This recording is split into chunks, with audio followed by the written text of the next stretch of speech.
Praise the Lord. இது உங்க தினத்திருச்சுடர். நீ பெரிய அதிசயங்களை பார்த்துட்டு இப்ப ஏன் சாத்தானுக்கு பயப்படுறீங்க? 1 ராஜாக்கள் 19:4. கர்த்தாவே, என் ஜீவனை எடுத்துக்கொள்ளும், நான் என் பிதாக்களுக்கு ஒப்பானவன் அல்ல. ஏலியா பெரிய அதிசயங்களை டைரக்டா பார்த்தவர். விண்ணிலிருந்து தீ வந்தது. பல ஆண்டுகளுக்கு பிறகு மழை. பிரார்த்தனைக்கு நேரடி பதில். ஆனா அது தொடர்ந்ததா? ஏசபேலின் ஒரே ஒரு மிரட்டலுக்கு அவர் டெசர்ட்டுக்கு பயந்து ஓடு போனார். அவர் சொன்னாரு, கர்த்தாவே போதும், என் ஜீவனை எடுத்துக்கொள். இது நமக்கு தெரிஞ்ச மாதிரி இல்லையா?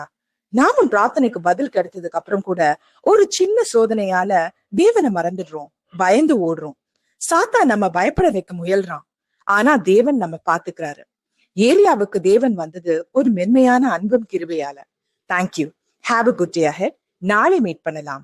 அவரை நம்புற நெஞ்சோட, பயத்தை விசுவாசமாக மாற்றுகிற மனசோட.